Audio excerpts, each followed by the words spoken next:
Hello, everybody, and welcome to another fortress tour. This is focused on the fortress of Chamber Ape, of the crested constructs of the Grand Key. First thing I notice about this fort, just like the last one I did here, is that it is again quite far away from the mountain home. However, that is not a problem, as is probably due to the fact that things over here are rather hostile, and also this world is quite small, so that's not a huge deal.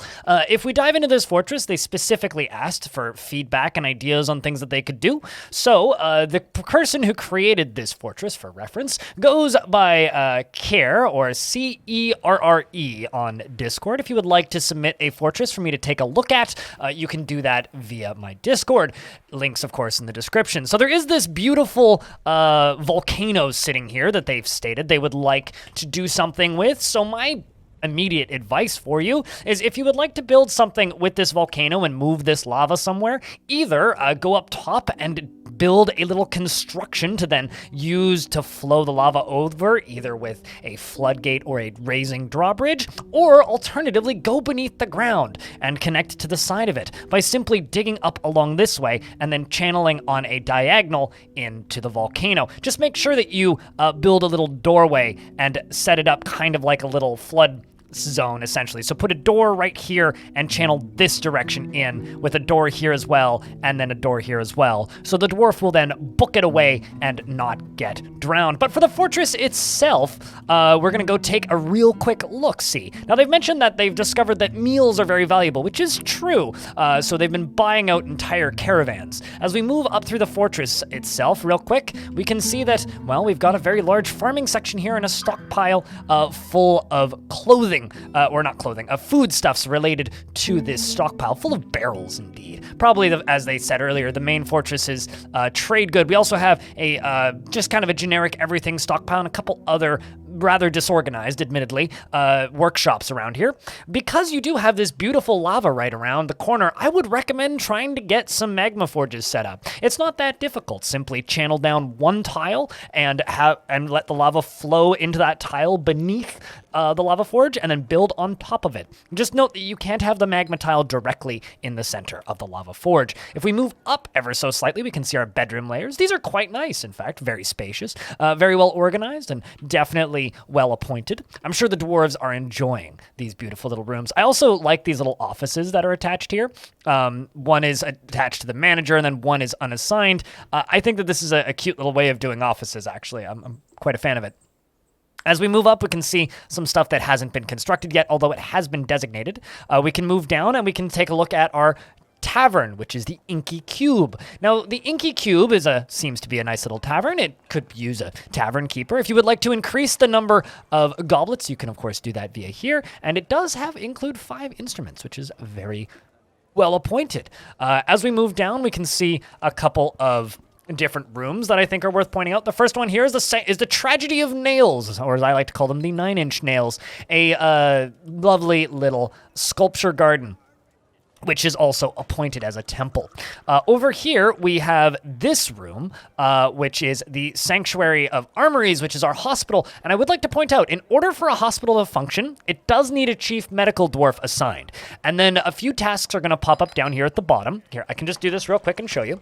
It does need a chief medical dwarf assigned. So what we're gonna do is we're gonna quickly find a dwarf with some sort of chief medical dwarfing jobs. It looks like our king here does have the chief medical dwarfing gig. And because they already have all the offices appointed, or they do have some skills in doctoring rather, and because they have their offices and whatnot assigned, they're already going to be very happy about this new job. And also then we can go in here and we can appoint a doctor, a diagnoser, a surgeon, and a bone doctor. This will make, if we have one person in each of these jobs assigned, this will make this hospital function. Currently it's not, so we have a couple of seriously injured and injured dwarves just kind of hanging out in this here room, which is horrible to see. So I would love to see those dwarves getting some proper treatment.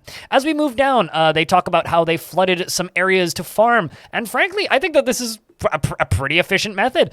We do have some water that has been flooded in from this local creek here. However, there doesn't appear to be anything that stops it. So it just kind of floods every spring. I mean, that seems a little dangerous. I mean, maybe there's something here that I'm missing. Maybe there's a drawbridge somewhere, but I don't know. I'm seeing some dead dwarves, so what I would do is, since it's frozen, quickly plug this with a wall, with like some sort of brick wall or something, so that it doesn't flood in. But in future, if you're going to do this, you can construct floodgates. Now, floodgates can be made at the carpentry shops, or alternatively at the stoneworkers shops, and then are constructed via this room down here, the floodgate. Now, if you place some floodgates here, you can then build a lever using the mechanism shop, and you could place a lever right here as an example, and use those to control the flow of water. Just make sure that you have them all built before you dig into the river.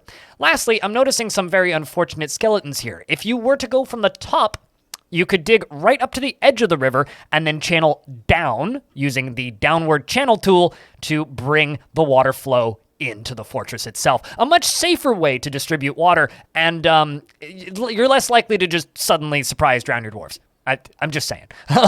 Lastly, there are some lovely little farms here, though. So overall, I would say, even though this is kind of a catastrophe of massive dwarven proportions, it is nice to see the underground farms set up. Now, we can move down a little bit and follow this, and this is where I start to get a little confused. I'm assuming this is supposed to be some sort of cascading waterfall setup, which is going to flow in the summer when the water is present. But this is going to not just be a flow of water, this is going to be a torrent of water. So again, something else I would recommend is if you build around the edge of this and you only allow diagonal water flows, it'll be a lot safer. Here, let me quickly construct an example. I don't actually have enough rock salt in here, but what I can do is I can unforbid these stones in here and show you to the best of my ability. So what I would do if I were building this kind of setup is I would go around the edge like this, just like so. And this will slow down the flow of the water, because there is a bug with water flow in this video game where if water flows through a diagonal, it's not going to have anywhere near the same amount of water pressure than it would normally. This essentially slows down the water and will stop it from just being a drowning torrent of water and make it a much more gradual flow. And this is the kind of spray that the dwarves enjoy, a very misty spray that is significantly safer. This is a little bit messy, but I hope that it kind of gives you an idea. You could just do like a grid like that, kind of covering this whole area, or you could just do something small like this, and this will slow the water flow to a point where instead of having a gushing torrent that could instant drown dwarves that are caught in this area, you will have a slower flow of water. So hopefully that is helpful. But down here we now have these interesting multi-layer wells, which again, I would personally put a wall around these just to make it a little bit safer. But because wells can just go as deep as you want them to, eventually it connects to another set of wells further down, which is a bit perplexing to me. I would simply allow them to go all the way to wherever the bottom of this is, because if we go all the way down to the bottom, there is kind of this little spot here where water, I'm assuming, is supposed to catch in some sort of reservoir situation. And then all the way down at the bottom, I'm not sure what's happening down here, I'll be honest. Looks like it's just kind of flooding and slowly filling up. And flowing out into these caverns. So what I would do is I would try and separate these two systems. I would try and separate the wells into just a single location, and I would probably just do away with these holes all the way down. So I would have a separate spot that is filled with water for your wells, and so like spout it out into two different directions, essentially, where one fills your wells and one helps with the showers. Because currently this is hilariously dangerous, and I kind of love it, I'll admit, but it's definitely something that's going to cause you some grief in the future, or fun if that's what you're into. So as we scroll down through this nightmare death trap, we get to these rooms over here. Now, as we can see, we have a bedroom, which is assigned to our Baron. We have a office, which is also assigned to our bedroom, and we have a dining hall, which is also assigned to our bedroom. And then on the end here, we have this tomb, which is also assigned to our Baron.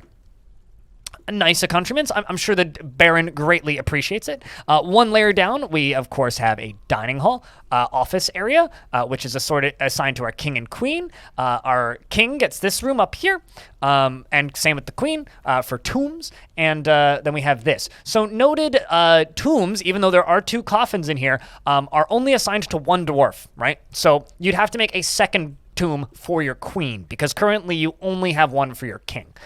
But down here, there is this bedroom, which they will share. So I would recommend building another tomb like this one and assigning it to your queen, because currently only the king has a tomb. We can continue going down, and then there's, some lovely little rooms up here, and we have these empty little mysterious rooms, which are occupied by what appears to be 2 separate guild halls. We got a ranger guild, and we have a farmer guild. Now, keep in mind, because these are guilds rooms, I don't know if this is under construction or not, but because these are guilds rooms, they need to be at 2,000 room value, which can be seen right here. In order for these rooms to function properly, they need those rooms. And because you've agreed to build a guild hall, you have to increase the value of these rooms to 2,000. I would recommend throwing a pedestal in one of these rooms, which can be constructed at almost any workshop, and putting some valuable gems on it, or perhaps an artifact or 3, and that will very much increase the value to 2,000 instead of letting it sit at this very low number of 207, which will piss off your guild members eventually. They will get very upset with you if you do not abide by their demands. As we scroll down a little bit, we can see some storage. Lovely. And then we have probably my favorite room in this fortress, this beautiful upper bedroom with this kind of lower storage room, which has this gloriously beautiful tavern. Big fan of this. This is easily my favorite part of this fortress, aside from the murderous death trap in the middle. Once again, maybe that's what you're into. You like waterboarding. I don't know. Around the edges here, we have these, again, lovely bedrooms. Very, very nice bedrooms. What I would do here is I would actually go through and I would fortify these so that they have windows into the tavern, or alternatively, carve up some gems and cut through these entirely and put some gem windows in place, which can be found in the construction screen down here. As we continue to move down, we move into the cavern layers, which is very muddy. Another thing that is worth noting is if a Forgotten Beast decides to spawn, it could very, very, very easily just climb up this wall and vault into your well structure here and and knock down all of these or jump up through the wells, and suddenly you have a giant fire-breathing praying mantis in your fort. So just be a little wary about that. You may want to put fortifications down here, which water can flow through, and unless it's completely full with water, creatures can't get in. And once again, unless you're expecting disaster, which, may be what you're into. As we continue to scroll down, you can see all of this mud down here, and you do have an amazing opportunity here to make some obsidian by simply letting using a magma-safe floodgate, or alternatively a drawbridge with a magma-safe mechanism made out of magma-safe materials such as iron, or if you go to the rocks menu, the list of materials that are that are magma-safe, you can absolutely bring in some lava here and make some obsidian. That could be a bunch of fun. Or alternatively, use it as a form of defense in case the underground folks from, let's just say, some amphibian people attack you. You could just release the lava and just go and burn the whole cavern layer, which, perfectly valid option if you ask me. As we scroll down, we more or less get to the end of the fortress down here. So as I was saying earlier, my main concern with this fortress is the torrent of water in the middle. Do your best to restrain the flow of this, and also set up some sort of water cistern down here at the bottom to hold some of that water so that your wells function year-round, except for when in the summer when the water isn't frozen. And lastly, there's something else I would like to mention.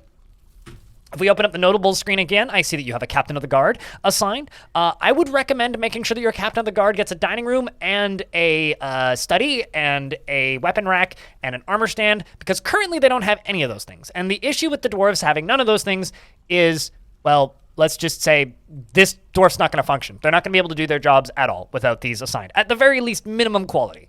I realize you do have a monarch as well as a baron in this fortress, so that's a lot to manage already, but I would recommend setting up your captain of the guard completely in order to actually be able to dive into the justice system and witness the crimes that can unfold. Thank you very much for watching this video. I hope that you enjoyed this fortress tour. Hopefully the feedback was useful, and I hope that this fortress becomes a legendary mountain home for the long, far-flung future. Thank you very much for watching this video once again, and I hope to see you in the next one.